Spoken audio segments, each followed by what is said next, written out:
Bien. Atelier numéro 4, c'est l'atelier aussi qui a eu un énorme succès sur le statut de la femme. Donc j'appelle Hana Bruni, qui je rappelle est la gagnante du grand concours international d'Yiddish, et Emmanuel Bloch qui vient de New York. Bonjour mesdames et messieurs.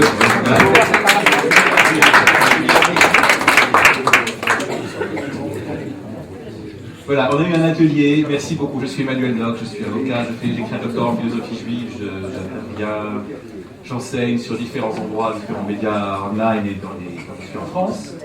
Et on a eu un atelier qui a eu beaucoup de succès. Et, on commençait avec quelques-uns qui étaient dans l'équipe originale, qui avaient discuté ça en amont, et par un bon renfort pour citer les textes classiques de la littérature. On a eu plus de gens qui se sont amenés, on a eu des discussions très très intéressantes et très passionnées. On va vous résumer la substantifique moelle. Je voudrais remercier ici une personne qui n'est pas là, mais dans la présence habite un petit peu ou a habité notre atelier, qui est la présence de Madame Liliane Bana, professeure Liliane Bana, qui a beaucoup contribué, qui n'a pas pu nous rejoindre.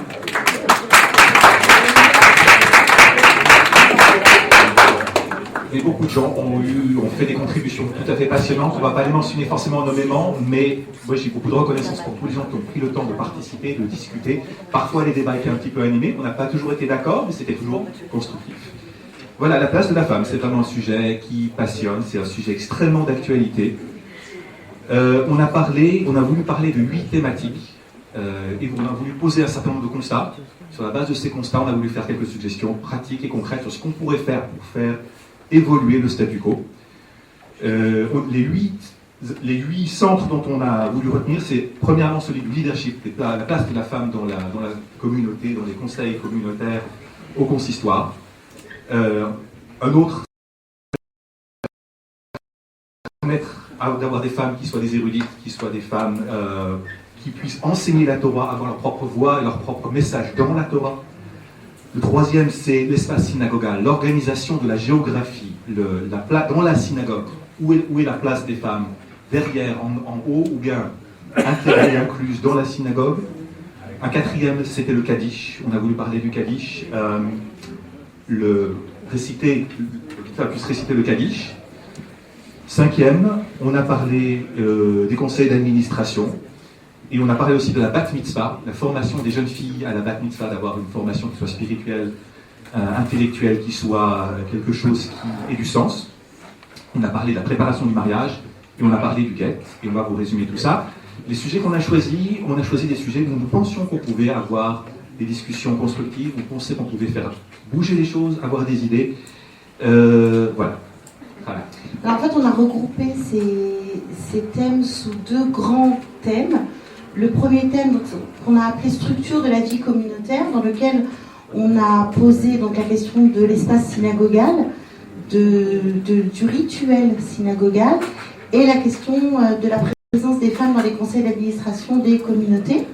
Et puis un deuxième thème qui regroupait, on l'a appelé comme ça, donc enseignement et éducation, dans lequel nous avons mis la question de susciter les vocations féminines, la question de l'enseignement donc autour de la bat mitzvah, et la question de la préparation au mariage versus le guet. Voilà, et c'est autour de ces deux grands pôles en fait que nous avons posé un certain nombre de propositions. D'accord. Alors quand on parle de la place de la femme dans la communauté juive, au consistoire, on a rappelé qu'une communauté juive est toujours une espèce il y a une bicéphalité, il y a toujours un chef qui est le rabbin et autre chef qui est le président du conseil d'administration, et que quand on essaie de faire évoluer ces structures, il faut toujours s'adresser à ces 2 pôles. C'était un rappel pratique et pragmatique de comment faire les choses. On a discuté la possibilité de créer un livret, de faire un résumé qui entérine un certain nombre de possibilités et de suggestions pour qu'est-ce qu'il est possible de faire. C'est une idée qui, plus ou moins, je pense, c'est une idée transversale qu'on a retrouvée dans pratiquement les 8 sujets qu'on a retrouvés, l'idée de communiquer et d'enseigner aux communautés, d'enseigner parfois aux rabbins, d'enseigner aux gens, aux fidèles, quelles sont les possibilités pratiques de ce qu'on peut faire, des choses qui sont faisables, et qui ne se font pas encore, dont on va parler, mais le problème de transmettre, d'éduquer les fidèles et les leaders des communautés sur le champ des possibles, créer des ressources online, créer des ressources écrites, faire travailler parfois les ressources, on a plusieurs fois discuté aussi que ces ressources sont dans d'autres langues. Les communautés en Israël, les communautés en Amérique du Nord ont des fois beaucoup d'expérience sur ces sujets d'intégration des femmes dans la vie juive, sous tous ces aspects. On peut essayer de s'inspirer de ce que ces communautés ont fait, traduire les choses qui existent et voir qu'il y a toujours des spécificités au judaïsme français qu'il faut prendre en compte. Et dans l'ensemble, il y a énormément d'expériences accumulées ailleurs qu'on peut essayer d'aller retrouver et ramener et traduire.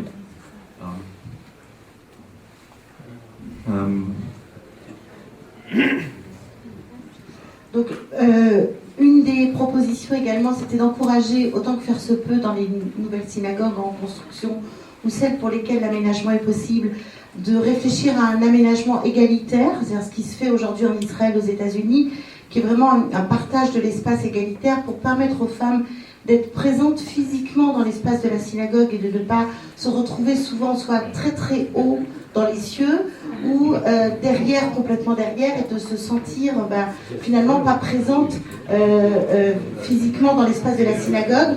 Autoriser les femmes à avoir accès au Sefer Torah durant les moments d'office dans la Ezrat Nashim, c'est-à-dire pouvoir faire passer un Sefer Torah pour les femmes qui le veulent dans la Ezrat Nashim, c'est complètement halachique, qu'elles puissent toucher le Sefer Torah, celles qui le souhaitent en tout cas.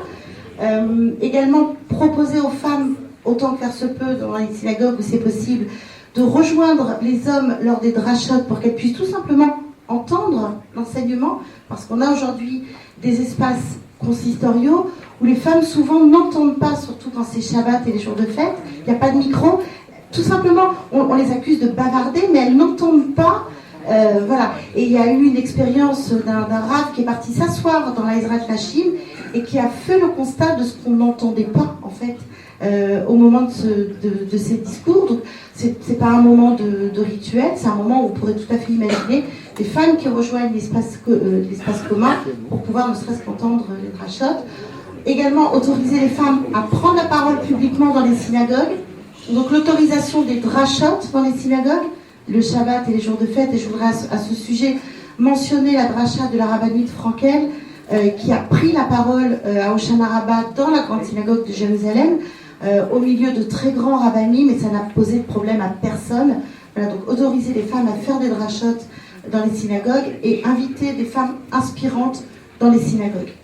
Alors, je vais juste rebondir sur la question de la mechitza, parce que dans les communautés que je fréquente à New York, qui sont des communautés orthodoxes ouvertes et égalitaires, la mechitza est au milieu, les hommes sont d'un côté, les femmes de l'autre, l'espace est divisé à part égale, et j'ai eu un instant féministe religieux assez intéressant Shabbat dernier, où j'ai un ami qui est venu me voir dans la synagogue, il m'a dit, t'as vu ce Rashi, c'est quelque chose, c'est bizarre, et je lui réponds, ah non, pas du tout, on se comprend, et on commence à discuter, et Rashi, qu'est-ce qu'il veut dire? Et de l'autre côté de la mechitza, il y a une femme qui m'a fait, chut. Les hommes sont priés de se taire de l'autre côté de la mechitza. Alors, c'est drôle, parce que c'est l'inverse de ce qu'on entend toujours, les femmes sont priées de se taire. Ça, c'est que les hommes sont priés de se taire. Mais c'est révélateur, parce que ça veut dire que quand on a des espaces qui sont bien conçus, les femmes peuvent participer à la prière, qu'on les dérange en parlant trop, les hommes les dérangent en parlant trop. Ça aussi fait qu'elles sont dans la prière, c'est pas toujours le cas lorsqu'on les met près du ciel. Voilà. Une option qui avait été discutée, je réalise seulement maintenant qu'on ne l'a pas remise dans la liste, mais en amont dans nos débats, quelqu'un avait suggéré de faire un Shabbat à l'envers. On met les hommes chez les femmes chez les hommes une fois par an. Réalisez ce que ça veut dire.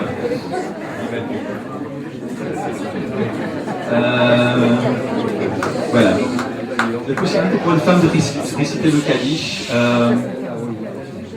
Je pense que c'est un exemple extrêmement clair de choses qui ne pose pas de problème majeur halachiquement de permettre aux femmes de réciter le Kaddish.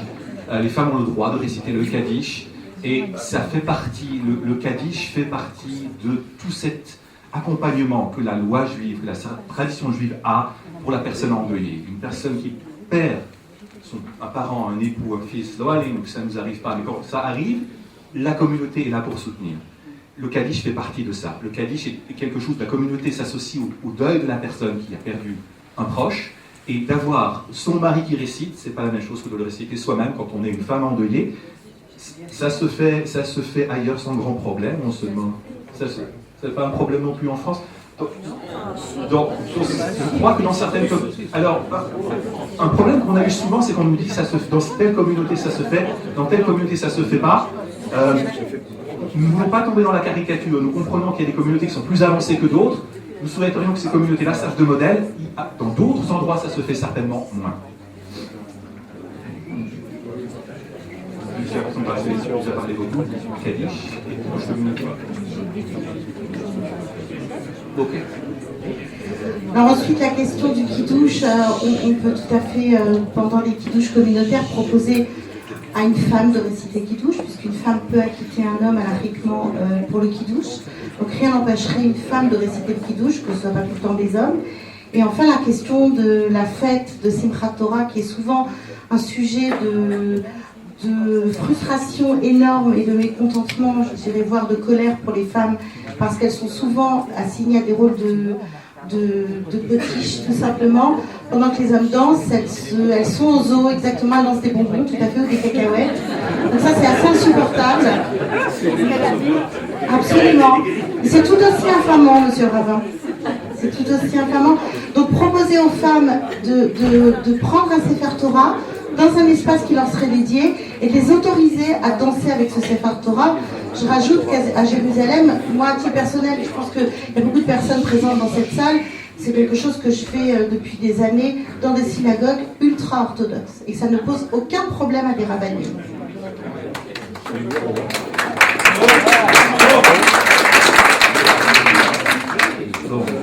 Ça, c'était le premier de nos groupements de 4 premières thématiques. Le deuxième parle des structures communautaires. Et nous avons beaucoup discuté de la motivation des femmes. Alors, on nous a expliqué qu'il y a beaucoup plus de femmes qui sont maintenant investies au consistoire, et d'ailleurs, il y en avait avant. Il nous semble qu'il y a encore une certaine marge de progression dans certaines communautés, dans certaines structures. Et il y a souvent une question de motivation des femmes qui n'ont pas envie, ou des fois qui n'ont pas les moyens en temps de s'investir parce qu'elles ont une carrière, une famille, etc. Qu'est-ce qu'on peut faire pour les libérer, pour les motiver, pour les former, afin d'avoir plus de femmes leaders, dirigeantes de nos communautés? Si je peux me permettre, en fait, on a posé comme diagnostic l'absence de motivation des femmes pour s'investir. Et on s'est posé la question, mais en fait, pourquoi elles sont désinvesties? Et on était plus ou moins unanimement d'accord pour dire qu'en fait, il y a souvent deux arguments qui sont mis en avant. Soit la halakha qu'on ne connaît pas ou qu'on maîtrise peu et on la met en avant comme un bouclier, soit des résistances qui sont pas religieuses, qui sont culturelles, historiques, où on dit ah mais ça ne se fait pas. Voilà. Donc le ça ne se fait pas, c'est un petit peu ça qu'il faudrait combattre. J'aime pas trop ce mot, mais voilà. Ce que quelqu'un appelait une fois le dieu des choses qui sont parce qu'elles sont. C'est pas le judaïsme. Et donc on a parlé de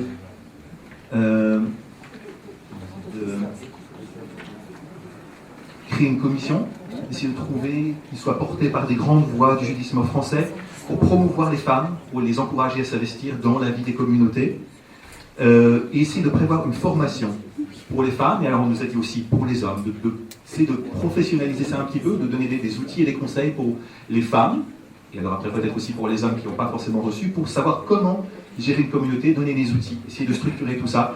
Parce qu'on a souvent, en fait, c'est un argument qu'on a beaucoup entendu lors de nos débats, mais finalement les femmes sont assez inhibées dans l'envie de participer à la vie des communautés, parce qu'en fait elles ne savent pas administrer, et on s'est dit mais rien ne n'empêcherait de créer une petite commission et de fournir des outils de formation aux femmes et aux hommes qui souhaiteraient administrer leur communauté. On a pensé aussi aux jeunes qui souvent n'osent pas y aller parce qu'ils se disent je ne suis pas compétent. Et donc tout simplement proposer cette formation aux femmes des communautés, et ce serait peut-être un petit verrou qu'on ferait sauter sur l'inhibition à y aller pour administrer une communauté. Voilà, une des idées les plus intéressantes à mon avis qui a été formulée au cours de... Il y a eu beaucoup de choses intéressantes, mais on a suggéré de créer une bourse d'études pour les jeunes filles qui ont envie de s'investir dans l'étude de la Torah à haut niveau. On a besoin de femmes érudites, on a besoin de femmes savantes qui sont capables d'étudier la Torah et de trouver leur propre voie dans la Torah, afin qu'une femme qui nous parle de Torah ne soit pas une femme qui fasse une afrachatrala ou qui nous raconte les scènes, mais une femme qui soit capable de lire nos textes et de voir des choses que parfois les hommes ne voient pas parce qu'il y a forcément un biais quand on approche un texte quel qu'il soit, y compris le texte de la Torah.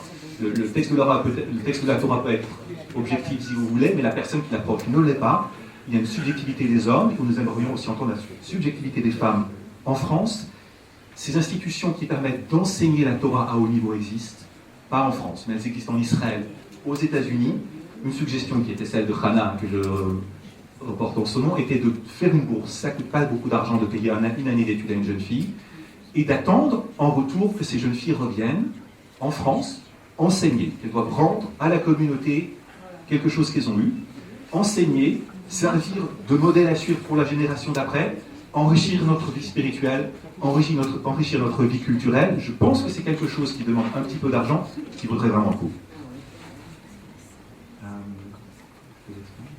Alors ensuite, une autre suggestion que nous avons formulée, une publication de responsables, je pense que ça s'est un petit peu dit, une publication de responsables sur des questions essentielles, sur des questions qui font l'unanimité dans le monde juif aujourd'hui en France, avec une intervention de dayanim français et étrangers, et qu'on crée vraiment ce petit livre, enfin ce petit livret de responsables sur la question de l'enseignement, donc des choses vraiment qui ne font pas polémique, sur l'autorisation des femmes à enseigner à des publics mixtes et sur l'autorisation de représentativité de la communauté. Parce qu'aujourd'hui encore, on a des communautés où ça pose problème.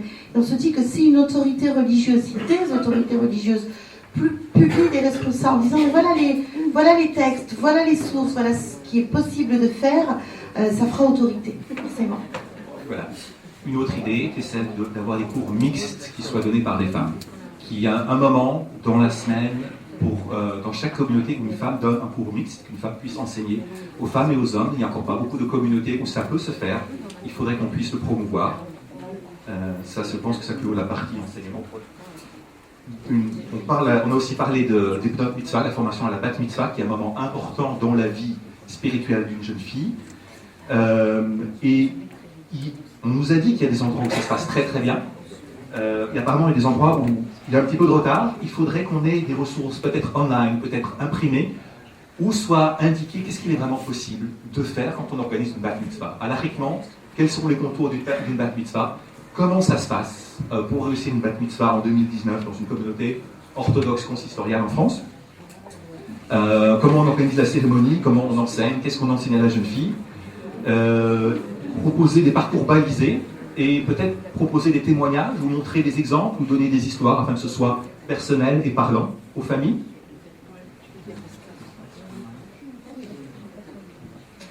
Et enfin, le dernier... oui, c'est bon, on est raccord. Et le dernier... Alors, sur les femmes, on est très en retard.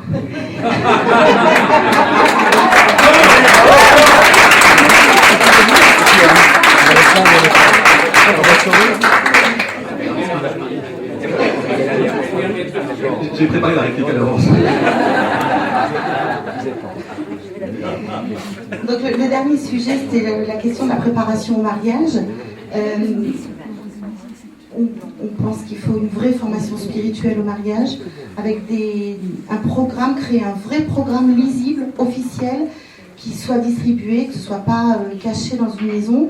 Un programme qui associe à la fois une préparation à la vie religieuse, une préparation à ce que c'est la cérémonie du mariage, l'éducation des enfants, la question du régime matrimonial, des questions juridiques tout simplement, et aborder aussi des questions de sexualité qui pour nous ne sont, enfin si elles n'existent pas, ne sont pas une préparation au mariage. On a parlé également de la formation des hommes et des femmes, la formation des formateurs, entre guillemets, puisqu'il n'y a pas aujourd'hui de formation consistoriale au mariage, qui soit vraiment une formation dans l'esprit d'un judaïsme consistorial tel qu'on le souhaiterait, et qui permette vraiment aux hommes et aux femmes de pouvoir être des vrais experts compétents pour enseigner. L'obligation pour les hommes autant que pour les femmes de suivre ces cours, et de créer des vrais moments de rencontre des couples pour justement partager cette question de la préparation au mariage. Voilà, donc c'est une liste qui est longue et on sait que... Ah, le guet. Le guet est une question. C'était le problème du guet. Ça a été le problème de notre atelier parce que le guet est un sujet technique. Les deux spécialistes qui sont capables de nous en parler n'étaient pas là. Madame Vanna et Cathy Lissra n'ont pas pu venir. Et donc on a parlé du guet en étant un petit peu embarrassé, sachant que c'est un dossier extrêmement important, mais qu'on n'avait pas les experts. On a eu un certain nombre de chiffres qui nous ont été donnés par Maître Elie Korchak, qui nous a expliqué comment ça se passait, et c'était extrêmement informatif. Il a insisté sur les deux biais d'action dont les consistoires qui sont l'argent, quand les pressions financières par le travers de la justice française, de faire pression financière sur les mains récalcitrants pour qu'ils donnent le guet, faute de quoi ils sont amenés à payer beaucoup d'argent. Et deuxièmement, le shaming, la mise au banc de la communauté, la délégitimation communautaire, un homme qui refuse de donner le guet est mis au banc de la communauté juive. Et le troisième volet, ce serait maintenant en collaboration avec Israël, puisqu'il y a maintenant une loi qui permet d'attraper les maris français en Israël et de les mettre sous pression pour qu'ils donnent le guet. On a eu le roi Ravoyon, qu'on va mentionner en une phrase, qui a écrit un article qui explore des possibilités de faire évoluer futur, et je pense qu'il serait prêt à envoyer son article à toute personne intéressée. Et voilà. Parce que le problème, c'est que le guet est un acte religieux non reconnu par les tribunaux, et Ravoyon disait en fait qu'on peut tout à fait séparer la question de la cérémonie de remise du guet et la question de l'objet guet, entre guillemets. Dans un cas, ça relèverait de la jurisprudence des tribunaux français, dans l'autre cas, pas. Voilà. Les choses très simplement. Je crois qu'on va arrêter là. Ça fait une longue liste. Nous ne pensons pas forcément que tout sera implémenté demain. Il y a des choses qui sont plus faciles que d'autres. Mais ça existe.